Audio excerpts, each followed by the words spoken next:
सभी devotees please बैठ जाइए।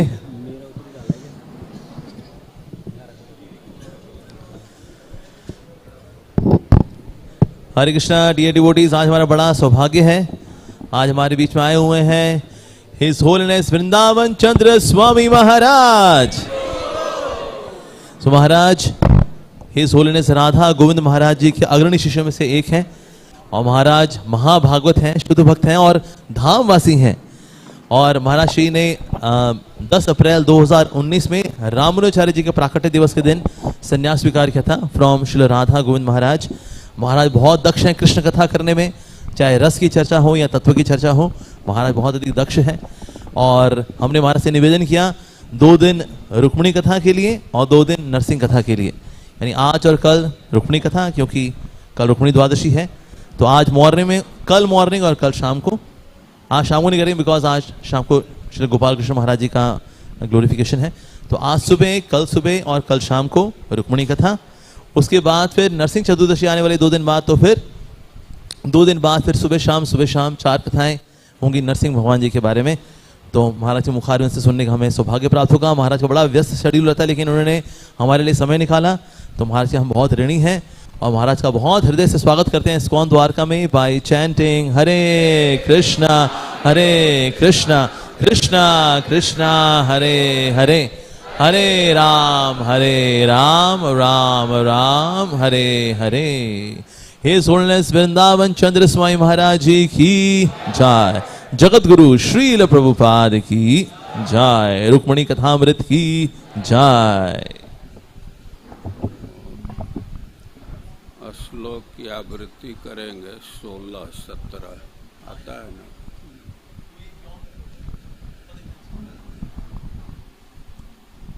हम लोग आवृत्ति करेंगे 10वें स्कंद के अध्याय 52 का 16-17 नंबर।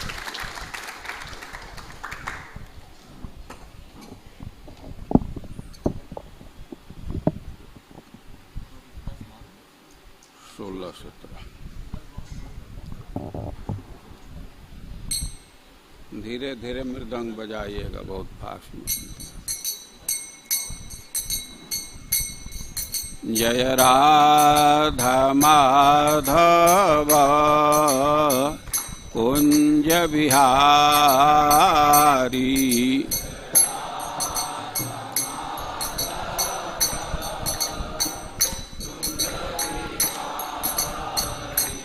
जय राधा माधव कुंज बिहारी,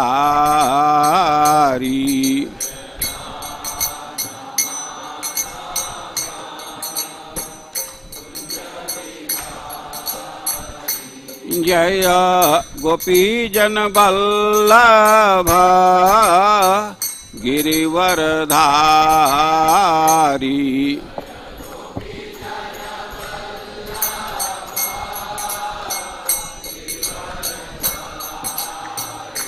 जय गोपीजन वल्लभ गिरिवरधारी,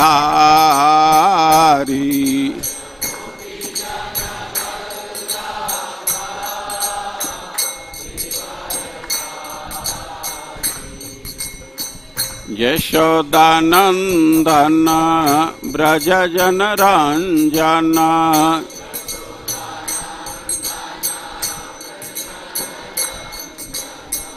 यशोदानंदन ब्रज जन रंजन,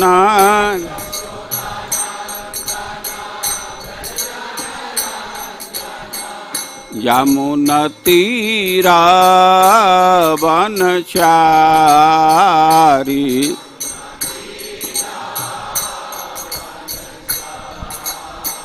यमुना तीरा वनचारी,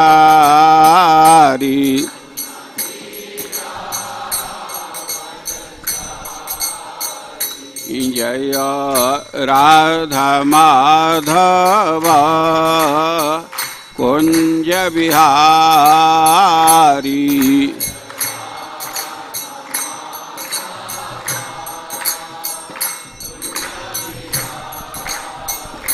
जय गोपी जन वल्लभा गिरिवरधारी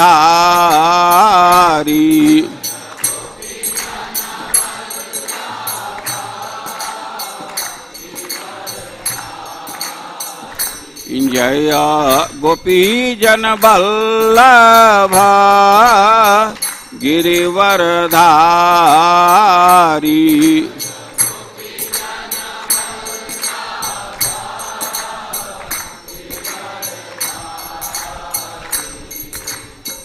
यशोदानंदन ब्रज जन रंजन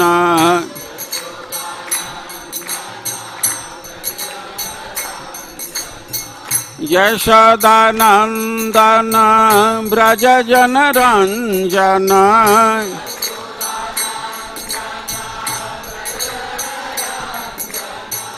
यमुना तीरा वनचारी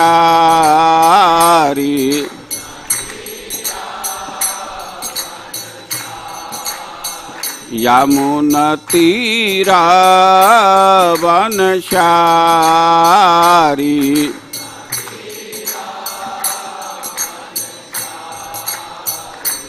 जय राधा माधव कुंज बिहारी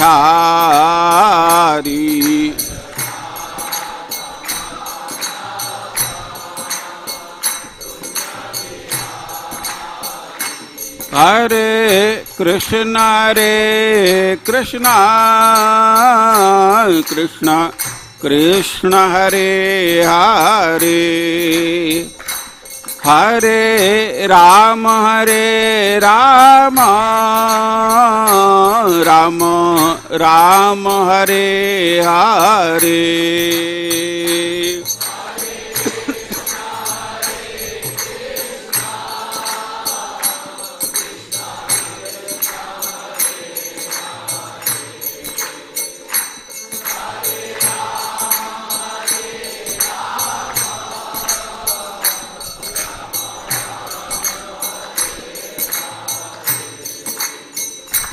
हरे कृष्ण कृष्ण कृष्ण हरे हरे हरे राम राम राम हरे हरे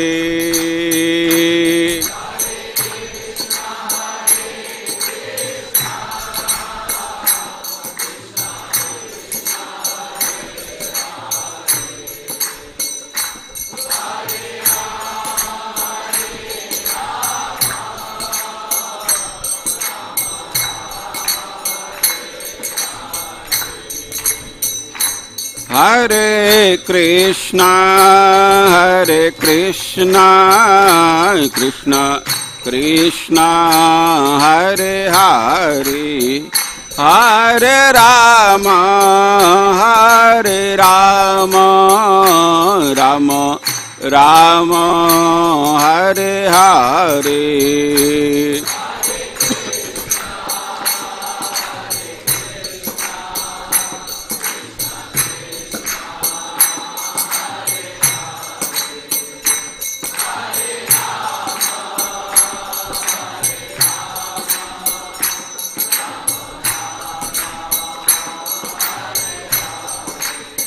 हरे कृष्ण कृष्ण कृष्ण हरे हरे हरे राम राम राम हरे हरे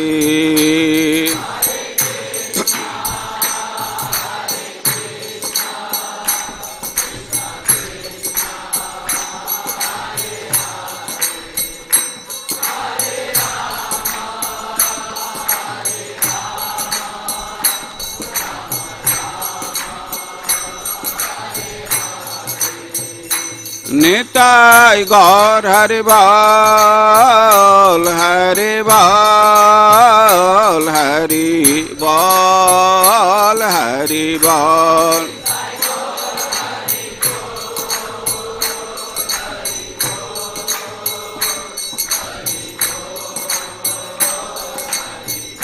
जय गौरनिताय जय गौरनिताय गौरनिताय जय गौरनिताय।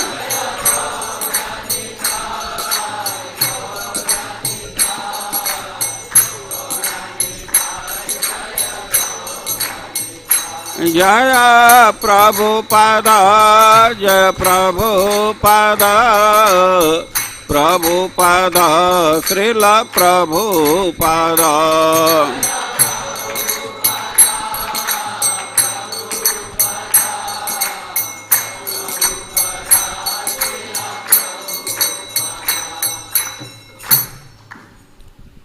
जगत गुरु श्रील प्रभुपाद की, श्री श्री रुक्मिणी द्वारकाधीश की, श्री श्री जगन्नाथ बलदेव सुभद्रा की, श्री श्री निताई गौर सुंदर की, समवेत भक्त वृंद की, श्री श्री गुरु एवं गौरांग की।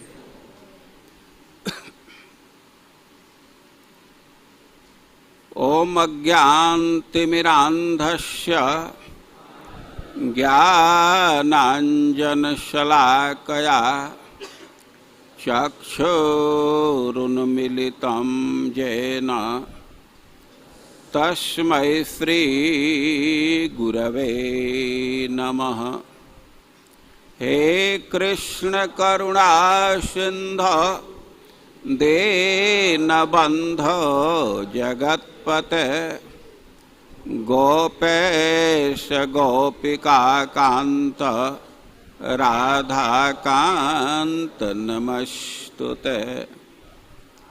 तप्त कांचन गौरांगे राधे वृंदावनेश्वरी वृषभानुसुते देवी प्रणमामि हरिप्रिय। नमो महावदान्याय कृष्ण प्रेम प्रदायते कृष्णाय कृष्ण चैतन्य नाम्ने गौरतुषे नमः। श्री चैतन्य मनोभीष्टं स्थापितं येन भूतले सोऽयं रूपः कदा मह्यं ददाति स्वपदान्तिकम्। वाञ्छाकल्पतरुभ्यश्च कृपा सिन्धुभ्यैव च पतितानां पावनेभ्यो वैष्णवेभ्यो नमो नमः। जय श्री कृष्ण चैतन्य प्रभो नित्यानंद श्री अद्वैत गदाधर श्रीवासादि गौर भक्तवृंद। हरे कृष्णा कृष्णा कृष्णा हरे हरे हरे राम राम। लोग आवृत्ति करेंगे श्रीमद् भागवतम के 10वें स्कंध के अध्याय 52 का श्लोक 16 और 17। ओम नमो भगवते वासुदेवाय।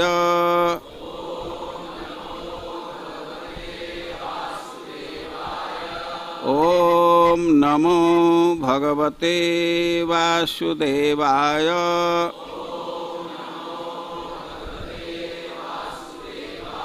ओम नमो भगवते वासुदेवाय।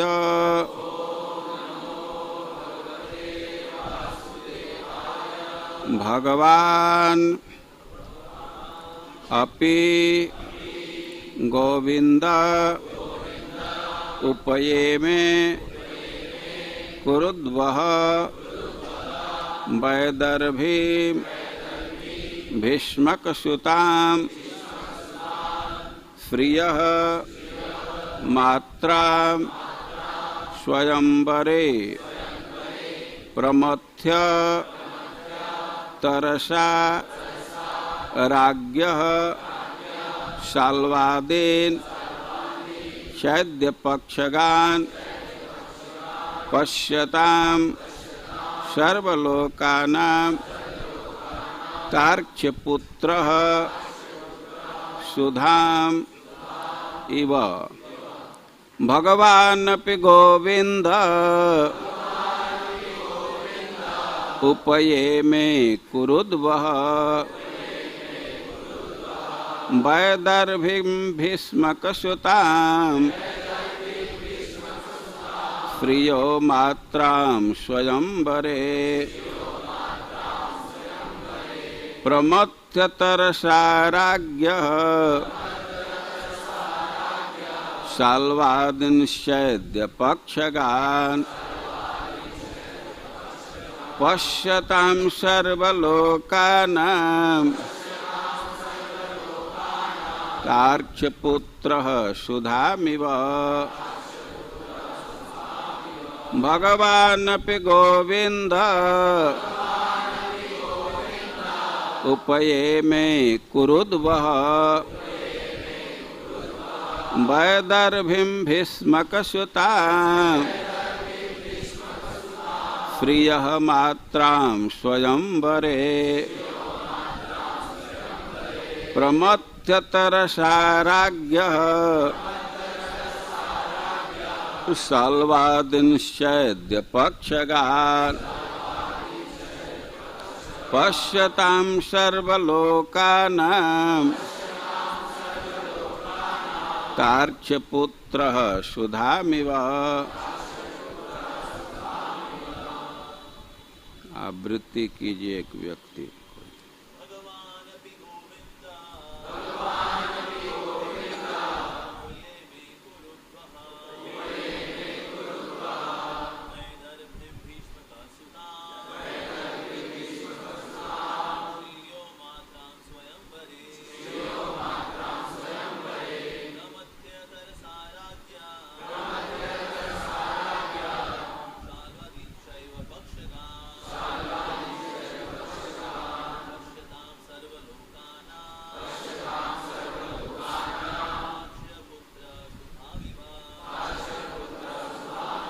माता जी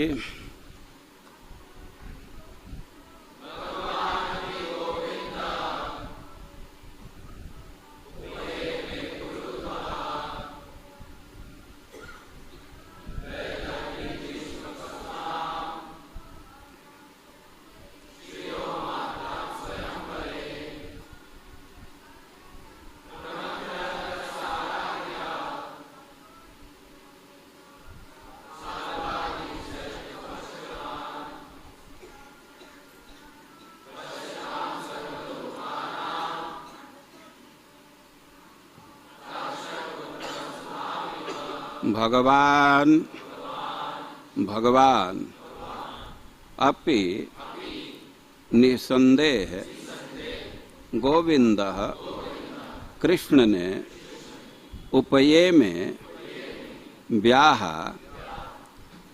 कुरुद्वः हे कुरुओं में वीर परीक्षित वैदर्भिम रुक्मिणी को भीष्मक सुताम राजा भीष्मक की पुत्री श्रियः लक्ष्मी को मात्रां स्वांश स्वयं वरे अपनी रुचि से प्रमथ्य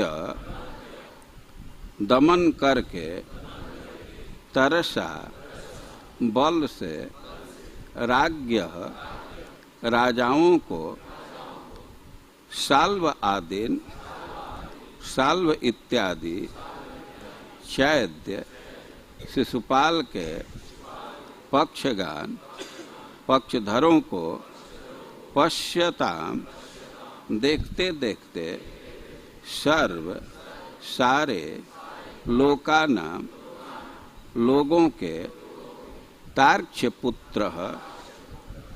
तार्क्ष्यपुत्र गरुड़ सुधा स्वर्ग का अमृत इव सदृश। अनुवाद और तात्पर्य। अनुवाद। हे कुरुवीर, भगवान गोविंद ने भीष्मक की पुत्री वैदर्भी रुक्मिणी से विवाह किया, जो साक्षात लक्ष्मी की अंश थी। भगवान ने उसकी इच्छा से ही ऐसा किया और इस कार्य के लिए उन्होंने शाल्व तथा शिशुपाल के पक्षधर अन्य राजाओं को परास्त किया। दरअसल सबों को देखते देखते श्री कृष्ण रुक्मिणी को उसी तरह उठा ले गए जिस तरह निशंक गरुड़ देवताओं से अमृत चुराकर ले आया था। तात्पर्य। श्रील जीव गोस्वामी ने इन दोनों श्लोकों की पांडित्यपूर्ण टीका की है। प्रियः मात्रा शब्द बताते हैं कि सुंदर रुक्मिणी शाश्वत लक्ष्मी देवी के अंश रूप हैं, इसलिए वे भगवान के दुल्हन वधु बनने योग्य हैं। जैसा ब्रह्म संहिता में कहा गया है, प्रियः कांता कांतः परम पुरुषः। वैकुंठ की सारी प्रेमिकाएं लक्ष्मी देवियां हैं और प्रेमी भगवान हैं। इस तरह श्रील जीव गोस्वामी कहते हैं कि श्रीमती रुक्मिणी देवी श्रीमती राधा रानी के स्वांश है। पद्म पुराण के कार्तिक महात्म्य में कहा गया है, कैशोरे गोप कन्यास्ता यौवने राज्य कन्या। कृष्ण ने किशोरावस्था में ग्वालों की कन्याओं के साथ आनंद लूटा और यौवनावस्था में राजाओं की कन्याओं के साथ। इसी प्रकार स्कंद पुराण में कथन है, रुक्मिणी द्वारवत्यम तु राधा वृंदा बने बने। जो स्थान राधा का वृंदावन के जंगल में है, वही रुक्मिणी का स्थान द्वारका में है। स्वयंवरे शब्द का अर्थ है अपनी इच्छा से। यद्यपि यह शब्द प्रायः उस औपचारिक वैदिक अनुष्ठान का सूचक है जिसमें कुलीन वंशी राजकुमारी अपना पति स्वयं चुन सकती थी, किंतु यहाँ पर यह शब्द रुक्मिणी के साथ कृष्ण के विवाह से संबंधित अनौपचारिक एवं अभूतपूर्व वातावरण का सूचक है। वस्तुतः श्री कृष्ण तथा श्रीमती रुक्मिणी ने दिव्य शाश्वत प्रेम के कारण एक दूसरे को वर्ण किया। जगत गुरु श्रील प्रभुपाद की।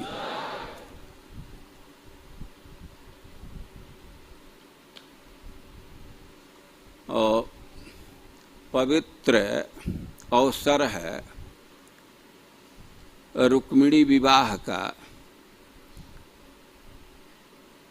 इस अवसर पर रुक्मिणी द्वारकाधीश के चरणों में बैठकर उनके विवाह के लीला का स्मरण करने का अवसर प्रदान किए, और इसके लिए हम आप व्यवस्थापकों के आभारी हैं। आप श्रीमद् भागवतम पढ़ते हैं, उसमें भगवान के 3 धाम की लीला का उल्लेख है, और परीक्षित महाराज का प्रश्न भी है, ब्रजे वसन किम करन मधुपुरियाम च केशव। अब हम क्या करें, आवाज नहीं है तो हम नहीं कुछ कर सकते। हमारा जितना ताकत है उतना बोल रहे हैं, हम इस विषय में नहीं कुछ कर सकते।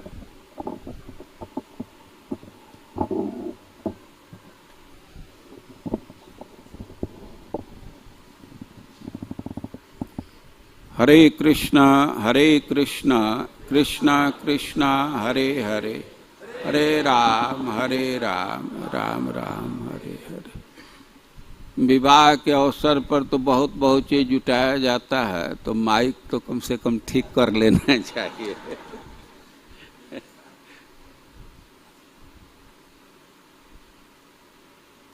महाराज परीक्षित का प्रश्न भी है, ब्रजे वसन किम कुर्वन्, वे ब्रज में रहते हुए क्या किए, और मधुपुरियाम च केशव, मथुरा में क्या किए, द्वारका में अपने बंधुओं के साथ कैसे व्यवहार किए, कितना निवास किए।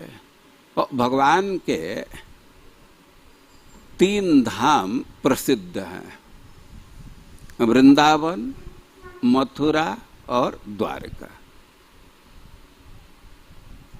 आप भगवान के लीला के विषय में जानते हैं,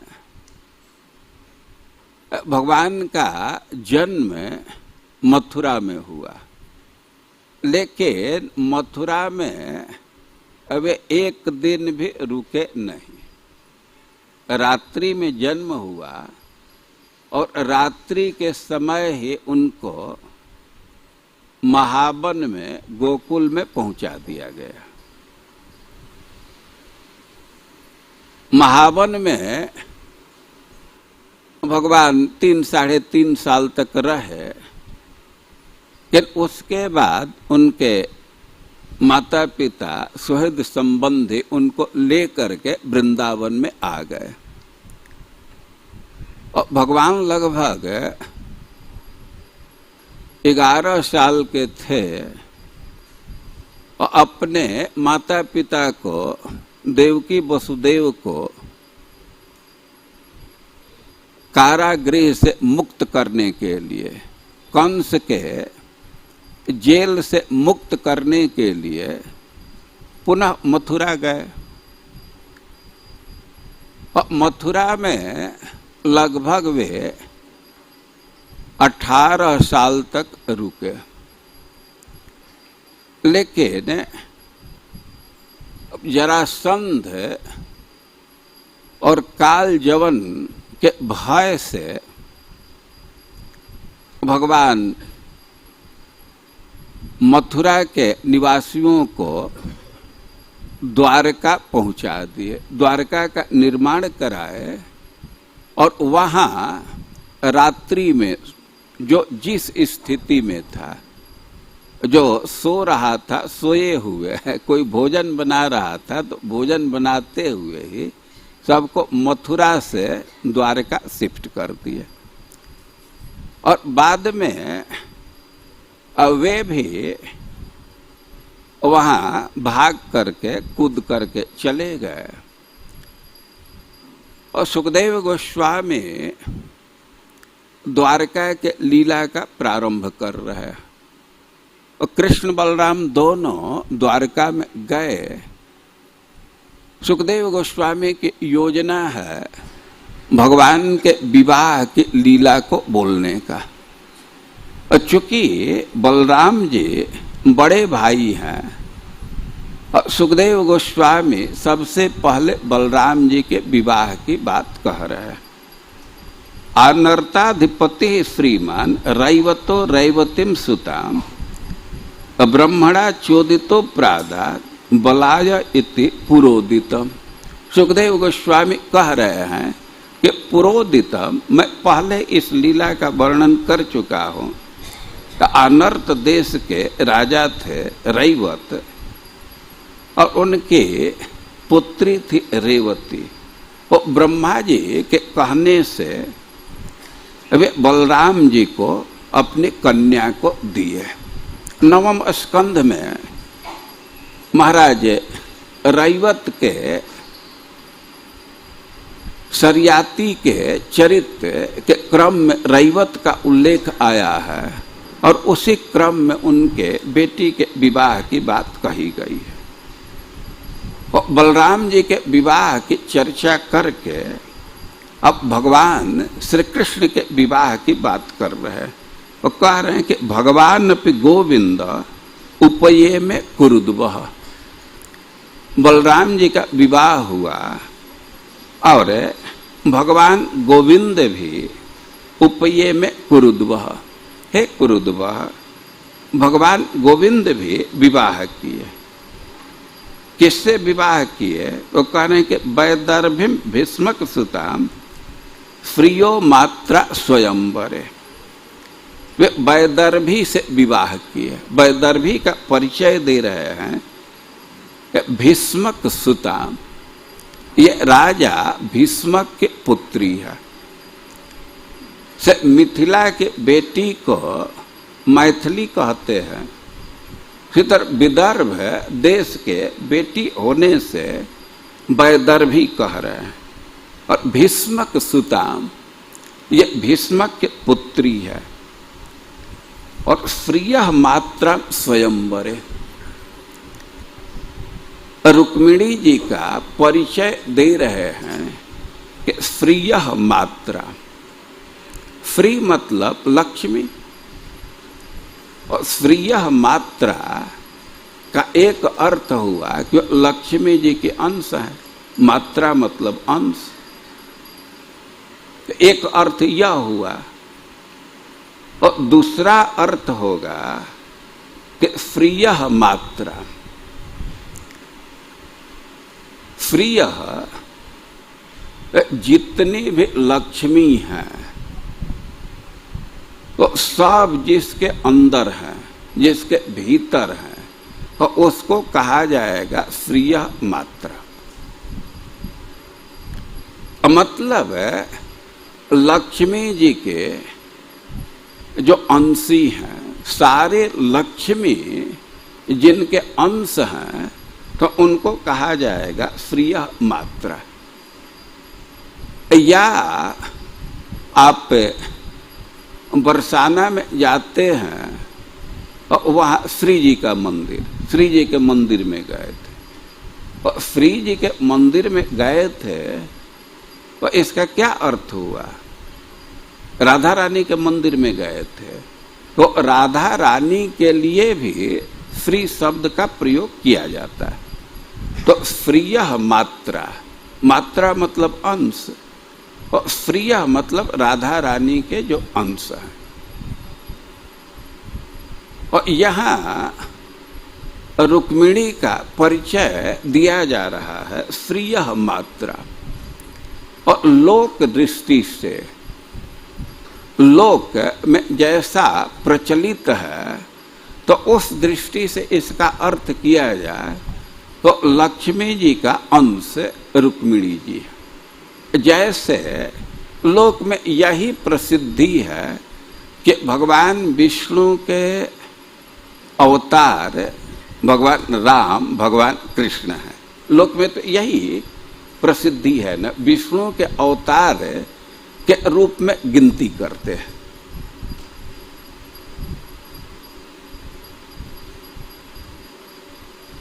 और सुखदेव गोस्वामी भी इसी भाषा का प्रयोग किए हैं 10वें स्कंद के प्रारंभ में।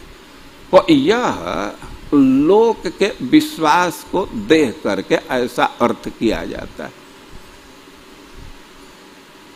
एक दृष्टि से और लक्ष्मी जी के अंश सब रानियां हैं, लेकिन सुखदेव गोस्वामी यहाँ रुक्मिणी जी का परिचय दे रहे हैं कि श्रियः मात्रा,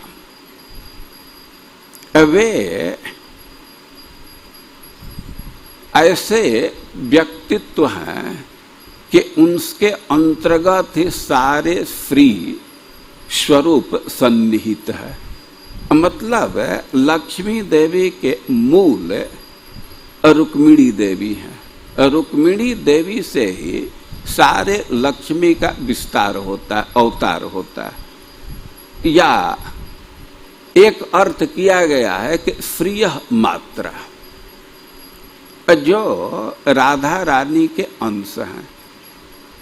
जो भी सिद्धांत दिया गया है और उसके समर्थन में, उसके सपोर्ट में श्रीपाद जीव गोस्वामी कई एक श्लोक उद्धृत किए हैं। जैसे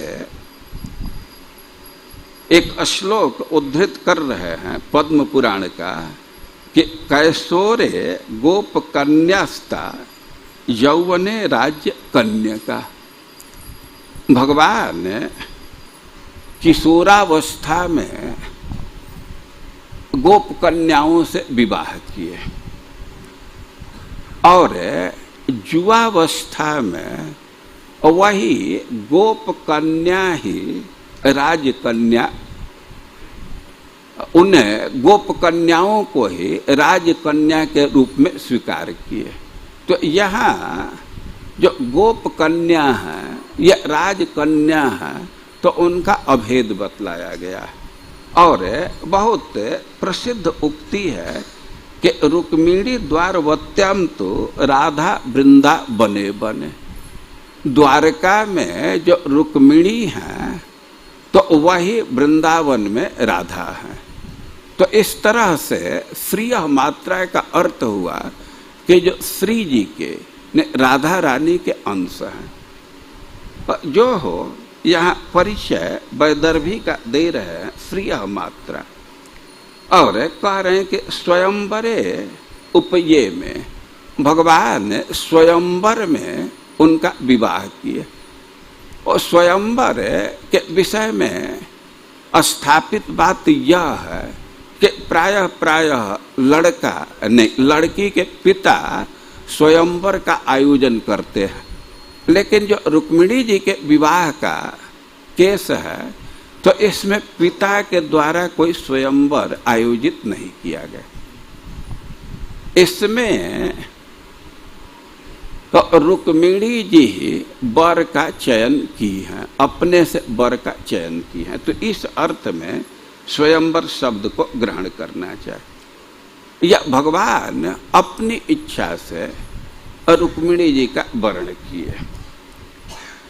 अब कह रहे हैं इनके विवाह के विषय में एक विशेष बात कह रहे हैं कि प्रमथ्य तरसा राज्ञ सलवादिन चैद्य पक्षगान पश्यताम सर्वलोकानाम तार्क्ष पुत्र सुधामिव। भगवान ने रुक्मिणी जी का विवाह किए और कह रहे हैं कि जबरदस्ती विवाह कर लिए। एक उदाहरण दे रहे हैं कि तार्क्ष पुत्र सुधामिव।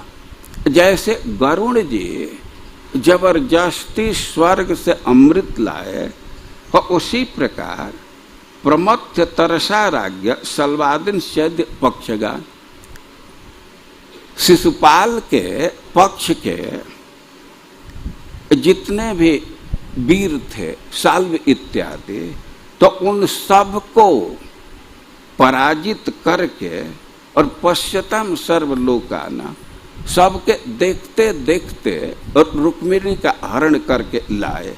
उदाहरण दे रहे हैं कि जैसे गरुड़ जी देवलोक से अमृत का हरण किए थे।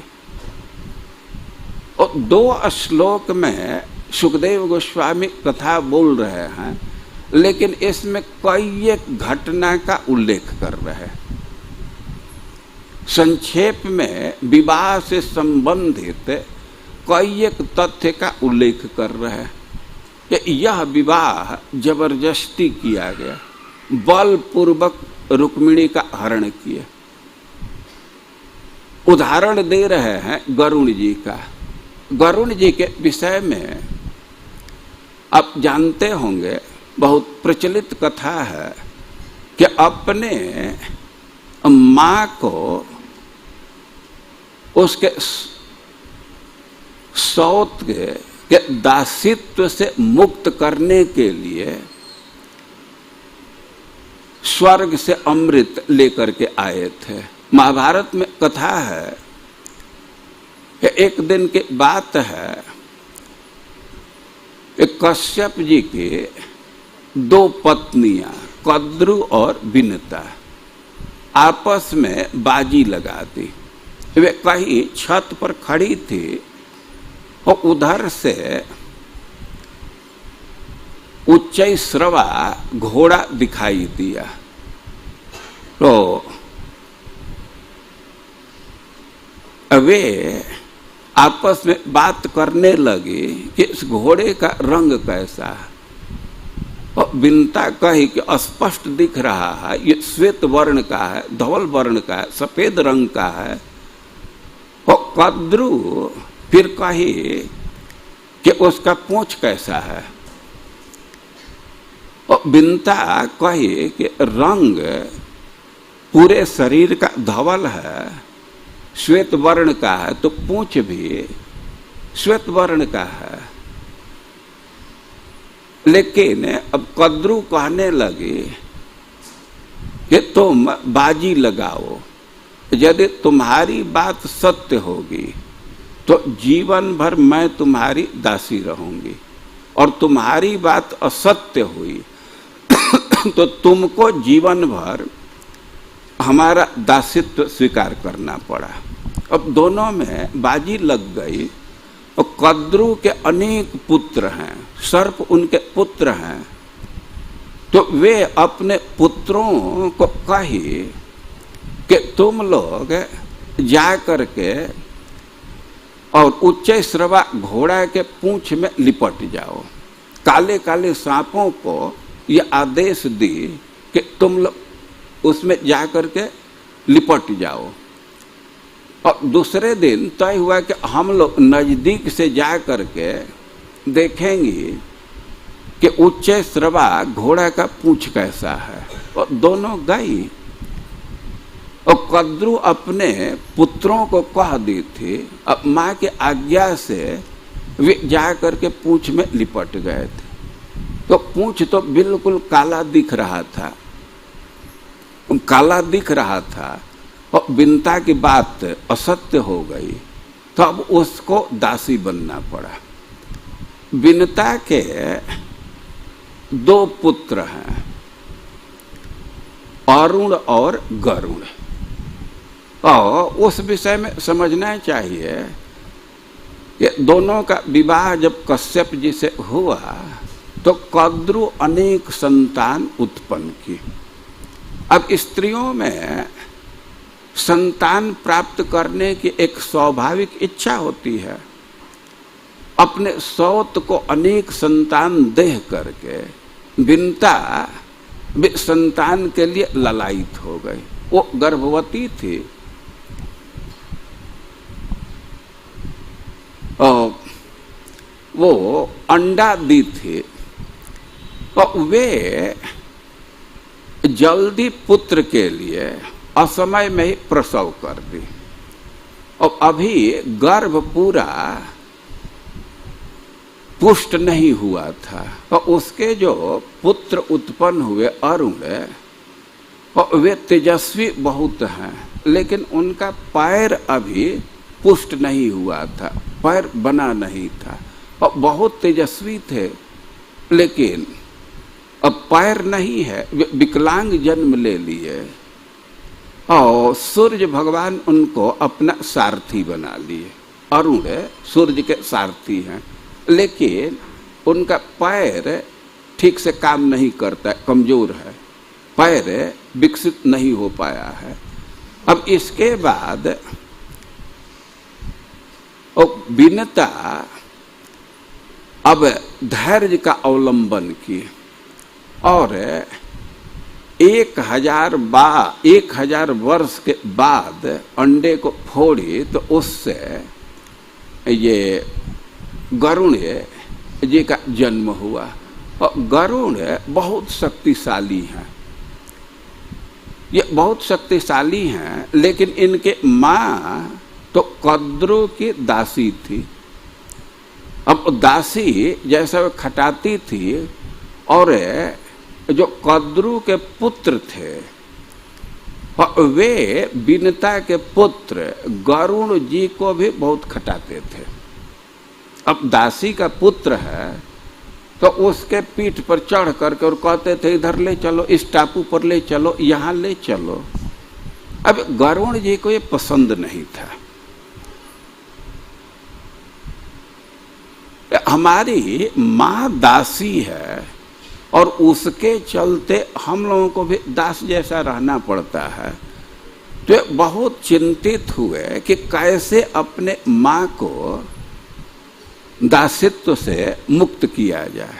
और एक दिन अपने भाइयों के पास गए, सर्पों के पास गए और उनसे प्रस्ताव रखे कि भाई हम क्या कर दें, तुम लोगों का क्या हित करें, क्या तुमको प्रदान करें कि तुम हमारे माँ को या तुम्हारी माँ हमारे माँ को दासित्व से मुक्त कर देगी। हम चाहते हैं कि हमारी माँ दासित्व से मुक्त हो जाए। इसके लिए तुम लोगों का क्या शर्त है? तो सर्प लोग कहे कि आप हम लोगों को अमृत दे देंगे तो हम लोग आपके माँ को दासित्व से मुक्त कर देंगे, हमको अमृत चाहिए। और गरुण जी इस शर्त को स्वीकार कर लिए कि ठीक है, हम अमृत ला करके दे देंगे। और अमृत स्वर्ग में है और दूर जाना है तो अपने माँ से कहे कि माँ थोड़ा नाश्ते की व्यवस्था कर दो, हमको स्वर्ग जाना है, वहाँ से अमृत लाना है।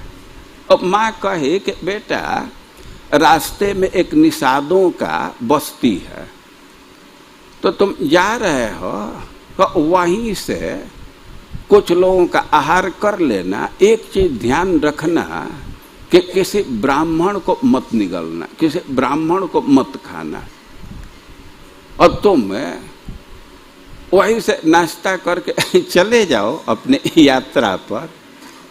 और गरुड़ जी गए और कुछ निषादों को खाने लगे और उसमें कुछ ब्राह्मण भी आ गए और उनका मुंह जलने लगा। और जलने लगा तो वहीं से वे उनको उसको उगल दिए और अब आगे बढ़े, लेकिन उनके तृप्ति नहीं हुई, भूख लगी हुई थी। अब अपने पिताजी के पास गए, पिताजी से कहे कि कुछ भोजन की व्यवस्था कर दीजिए। और पिताजी कहे कि देखो रास्ते में एक टापू है और वहाँ एक हाथी है और एक कछुआ है, और दोनों बड़े बड़े हैं, उनका शरीर बहुत विशाल है, तो उन्हीं को खा करके तुम स्वर्ग में चले जाओ। और उनके पूर्व इतिहास को भी बतलाए। पहले वे दोनों सगे भाई थे, लेकिन बहुत लड़ाई कर रहे थे बंटवारा के लिए, हिस्सा के लिए। और उसी क्रम में दोनों एक दूसरे को साप दे दिए, तो एक कछुआ बन गया और एक हाथी बन गया। और कश्यप जी कहे कि उन्हीं के खा करके तुम चले जाना। तो हाथी बहुत विशाल था। हाथी के विषय में लिखा गया है कि वह 12 फुट ऊंचा, 12 योजन ऊंचा था। 12 योजन मतलब एक योजन में 12 किलोमीटर होता है, 8 माइल होता है। एक योजन में 4 कोस होता है और एक कोस में 3 किलोमीटर या 2 माइल। तो ऐसे आप कैलकुलेशन कर सकते हैं। तो हाथी का साइज था वह 12 योजन ऊंचा था और 6 योजन लंबा था। और जो कछुआ था वह 10 योजन गोला था। कछुआ के गोलाई 10 योजन थी, 40 कोस, और उसका ऊंचाई 3 योजन। तो दोनों बहुत विशाल थे। अब कछुआ समझ सकते हैं कि 10 योजन मतलब 40 कोस, मतलब 80 माइल के घेरा में है, और ऊंचा है 3 योजन मतलब 36 किलोमीटर ऊंचाई। और हाथी 12 किलोमीटर नहीं 12 योजन ऊंचा था और 6 योजन लंबा था। और गरुड़ जी जा रहे थे तो उनको देखे कि एक टापू पर हैं, और गरुड़ जी उड़ते उड़ते उनको अपने नख में फंसा लिए।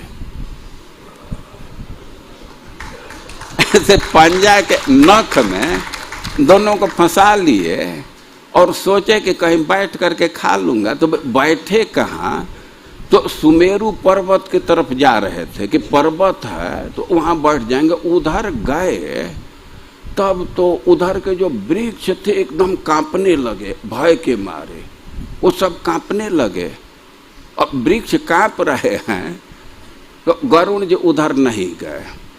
अब उधर नहीं गए, रास्ता बदल दिए और खूब बड़ा एक वृक्ष दिखा।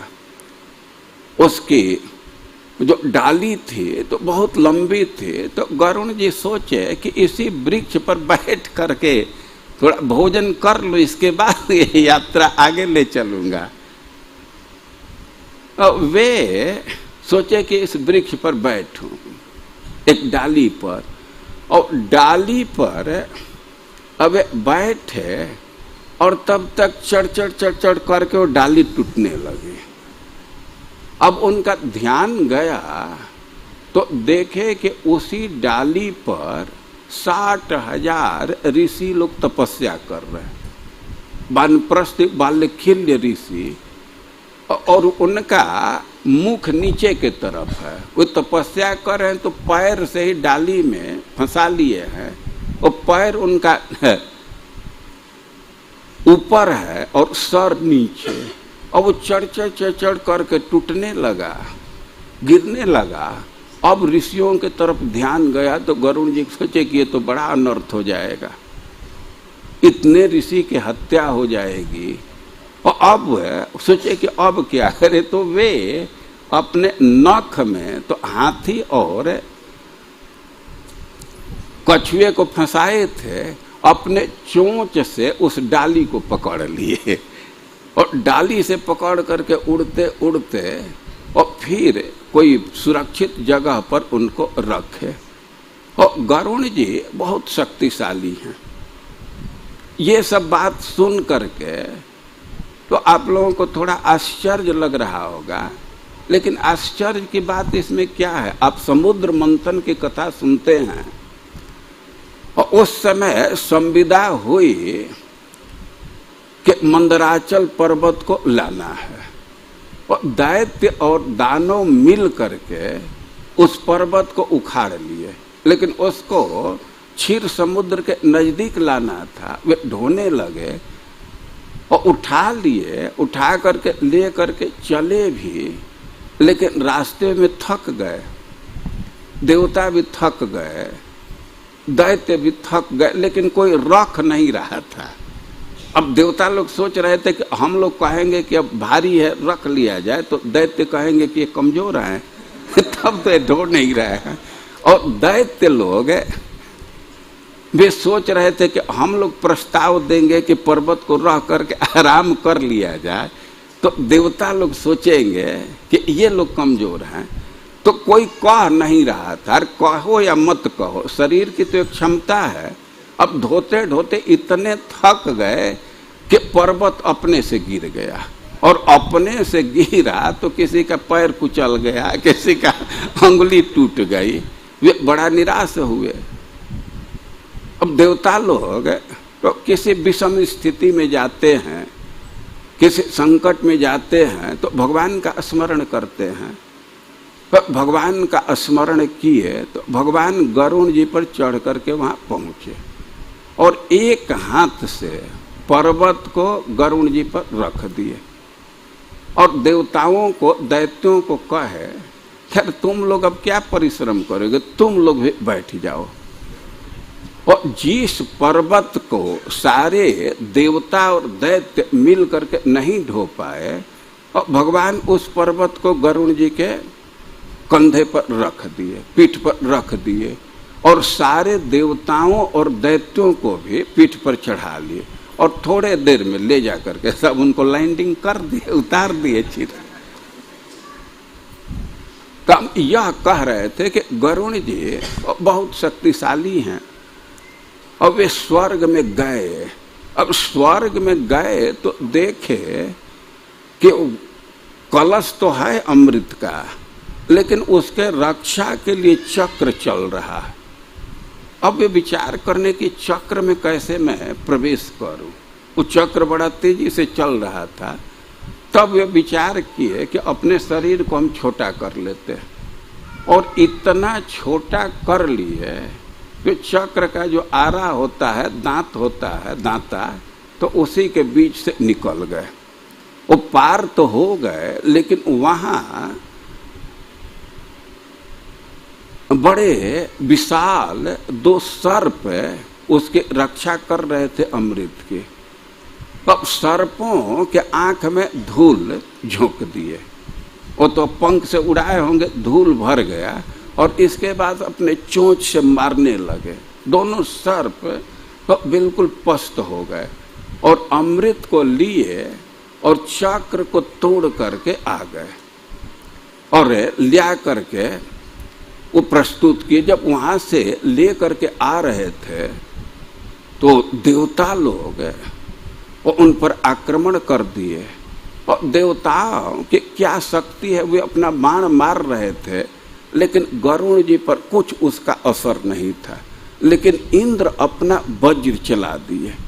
अब इंद्र का वज्र अमोघ है, और उसके रक्षा के लिए, उसके मर्यादा की रक्षा के लिए गरुण जी अपना एक पंख उत्सर्जित कर दिए कि भाई इंद्र का वज्र चलाया है तो कुछ तो प्रभाव आना चाहिए। तो एक पंख उनका गिर गया। अब जब इंद्र देखे गरुण जी के प्रभाव को, वो इंद्र प्रस्ताव रख दिए कि भाई हम तुमसे मैत्री चाहते हैं, और ये अमृत क्यों ले जा रहे हो? अमृत तो हम लोगों का आहार है। और गरुड़ जी कहे कि हमको अमृत में लोभ नहीं है, हम अपने लिए नहीं ले जा रहे। अब आप लोगों की इच्छा है इसको, तो हम जहाँ रख देंगे वहां से आप लोग उठा लाइएगा। और गरुड़ जी जबरदस्ती स्वर्ग से अमृत को लाए और कुश के चटाई पर रखे, और सर्पों से कहे कि अब तो अमृत आ गया ना, अब हमारे माँ को दासित्व से मुक्त करो। तो शर्त के अनुसार उनके माँ मुक्त हो गई, और तब तक इंद्र आए और अमृत को लेकर के चले गए। ये प्रस्ताव था अमृत का पान करना है, तो सर्पों को गरुड़ जी कहे कि स्नान करके इसका पान करो, पवित्र अमृत है ना। कुश के चटाई पर रखे थे, वे लोग स्नान करने गए, और तब तक इंद्र आए और अमृत को लेकर के चले गए। गरुड़ जी का काम पूरा हो गया। लेकिन अब सर्प लोग आए तो अमृत नहीं मिला, तो वे लोग सोच रहे थे कि भाई चटाई पर रखा है कुश पर, तो हो सकता है कुछ गिरा हो, तो वे चाटने लगे। तो हम सुनते हैं कि तभी से उनका 2 जीभ हो गया कट करके। जो हो, यहाँ उदाहरण दे रहे हैं रुक्मिणी के विवाह के विषय में कि तार्क्ष पुत्र सुधामिव, जैसे गरुण जबरदस्ती स्वर्ग से अमृत लाए थे, और वैसे ही भगवान बड़े बड़े वीरों को पराजित करके और रुक्मिणी का हरण किए। अब इस बात को सुन करके परीक्षित महाराज फिर से प्रश्न कर रहे हैं कि भगवान भीष्मक सुताम रुक्मिणीम रुचिराननाम राक्षसेन विधानेन उपयेमे इति श्रुतम, और भगवन् श्रोतुमिच्छामि कृष्णस्यामित तेजस यथा मागध सल्वादिन जित्वा कन्या मुपाहरत। अब परीक्षित महाराज प्रश्न कर रहे हैं कि मैं सुना हूं कि भगवान राक्षस विधि से रुक्मिणी का विवाह किए, और हम सुनना चाहते हैं कि भगवान कैसे जरासंध, साल्व या और भी जो बड़े बड़े वीर थे उनको पराजित किए, और कन्या मुपाहरत और रुक्मिणी का हरण किए। और परीक्षित महाराज प्रश्न कर दिए, तो अब सुखदेव गोस्वामी इस कथा को विस्तार से बोले हैं, इसका वर्णन विस्तार से किए हैं। हम लोग कल सुबह में इस कथा को सुनेंगे, जितना समय रहेगा उसके हिसाब से इसके कुछ अंश को प्रस्तुत करने का प्रयास किया जाएगा। हरे कृष्ण।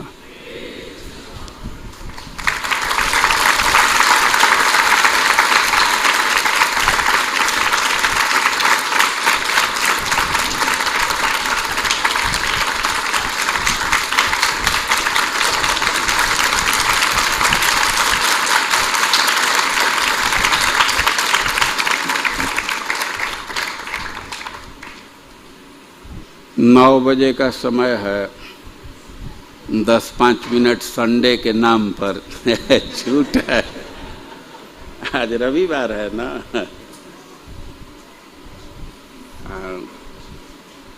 एक आध प्रश्न हो सकता है, किसी का हो तो।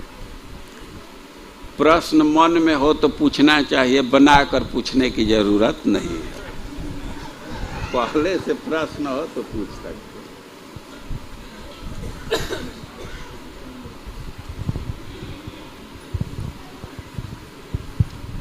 हरे कृष्ण। बहुत बहुत धन्यवाद महाराज, आपने बहुत अच्छा कथा सुनाया। महाराज, आपने जो शुरुआत में बताया कि रुक्मिणी विवाह उत्सव है या रुक्मिणी जन्मोत्सव है कल। रुक्मिणी द्वादशी जो हमारे वैष्णव कैलेंडर में रुक्मिणी अपीयरेंस ऑफ रुक्मिणी देवी ऐसे लिखा हुआ है। अच्छा, तो यही है, जन्म का ही है, जन्मोत्सव है। हाँ, अच्छा, विवाह उत्सव फिर कोई जन्म का ही अवसर है। विवाह उत्सव भी ऐसे मेंशन है क्या कहीं पर? हमको जानकारी नहीं है। हमको जो भी जानकारी है कैलेंडर से, इसी से, इसके अतिरिक्त हमको नहीं कोई जानकारी। हरे कृष्ण, धन्यवाद। पीछे दे दीजिए, पीछे को। हरे कृष्णा महाराज जी। महाराज जी, मेरा ये डाउट है कि गरुण जी वो टॉप मोस्ट वैष्णव हैं, लेकिन बाय बर्थ वो कार्निवोरस हैं, मांसाहार मतलब उनका है, लेकिन मांसाहार तो तमोगुण में आता है। सो कौन क्या? नहीं, फिर से प्रश्न बोलिए, फिर से। ओके, गरुण हैं, गरुण देव। हाँ, वो टॉप मोस्ट वैष्णव हैं, हाँ, ठीक है, बहुत बड़े भक्त हैं, लेकिन बाय बर्थ पैदाइशी उनको योनि ऐसी मिली है कि उन्हें मांसाहार करना पड़ता है अपना मतलब भूख मिटाने के लिए, लेकिन मांसाहार तो तमोगुण में आता है। सो ऐसा क्यों महाराज जी? मतलब ठीक है।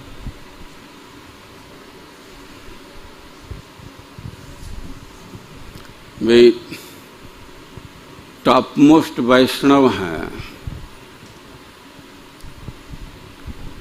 भक्ति निर्गुण है, भगवान का तरंगा शक्ति की वृत्ति है।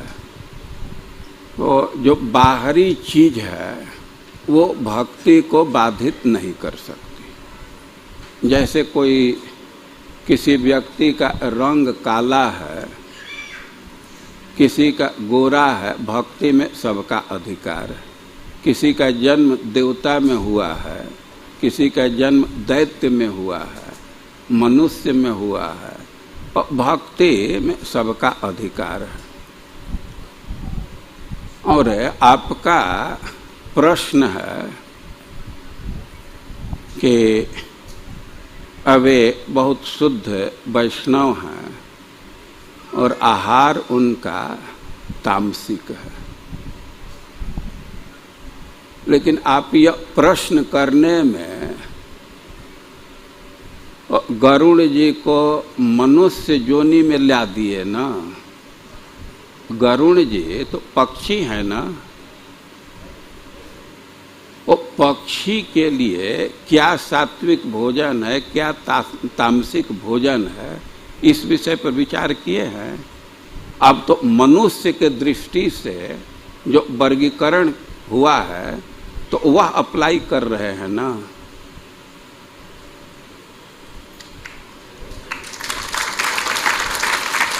गरुण जी के लिए स्वाभाविक भोजन है।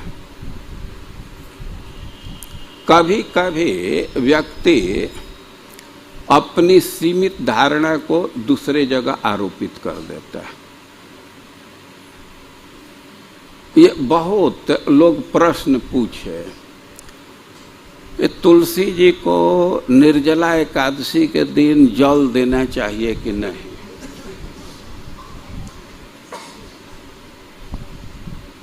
पांच छह लोग हमसे पूछे, हम देखे क्यों ये प्रश्न इतने लोग क्यों पूछ रहे हैं।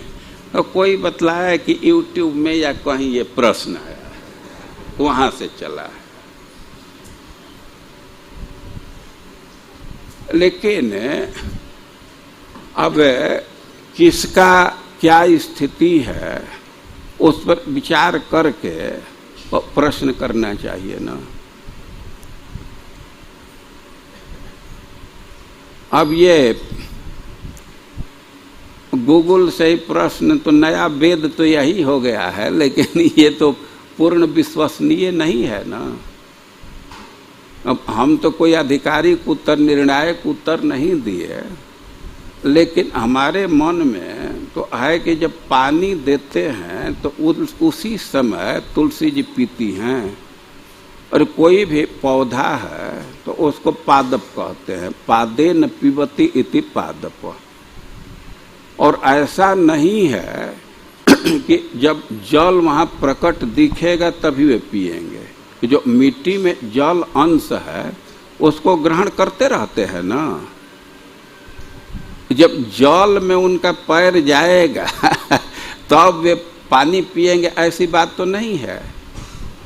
भूमि में नमी है तो उसको वे ग्रहण करते रहते हैं। और कभी कभी अपने दृष्टि से प्रश्न कर देते हैं। गरुण जी पक्षी हैं, उनका वो स्वाभाविक आहार है।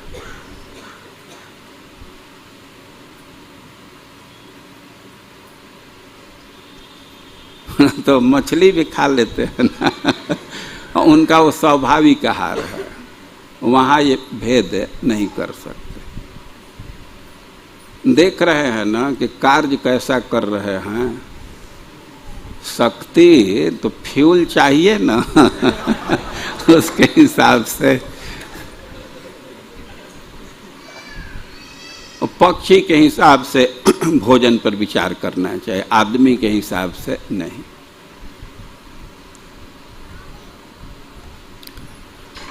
ठीक है। ग्रंथराज श्रीमद् भागवतम की जय, जगत गुरु श्रील प्रभुपाद की जय। आज तो संक्षेप में कथा हुई, विस्तार तो कल होगा ना। अब जितना विस्तार हो तो जिसको इंटरेस्ट हो तो कल आकर के कथा सुनिए। हरे कृष्णा हरे कृष्णा।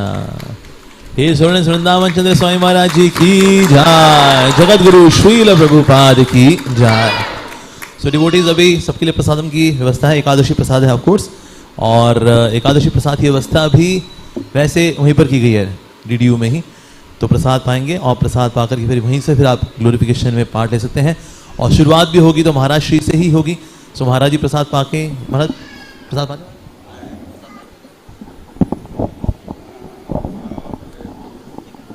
सो महाराज जो है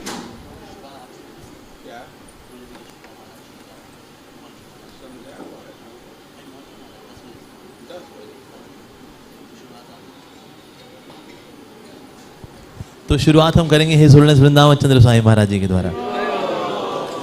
तो आप लोग प्रसाद पा करके वहाँ पर ज्वाइन कर सकते हैं। तो 10 बजे प्रोग्राम शुरू हो रहा है, so please kindly be there on time. और कल भी रहेगा रुक्मिणी कथा। आज तो महाराज ने उसकी प्रस्तावना दी, आज तो इंट्रोडक्शन था। तो कल सुबह और कल शाम को हम रुक्मिणी कथा और विस्तार से सुनेंगे महाराज से। और से महाराज से हम रिक्वेस्ट करेंगे महाराज थोड़ा और लंबी कथा करें, 9:30-10 बजे तक, अपना आराम से बिना किसी संकोच के। सो कल भी आप लोग जरूर आइए। उसके बाद फिर नरसिंह कथा फिर महाराज के मुखारबिंद से हम लोग सुनेंगे 2 दिन, सुबह शाम सुबह शाम। सो महाराज जी का बड़ा बड़ा धन्यवाद एक बार फिर से। आप सब भक्तों को धन्यवाद, आप इतनी संख्या में आए।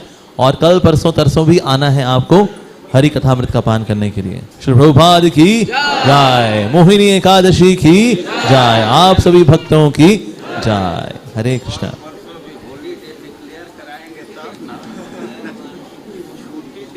कराएंगे तब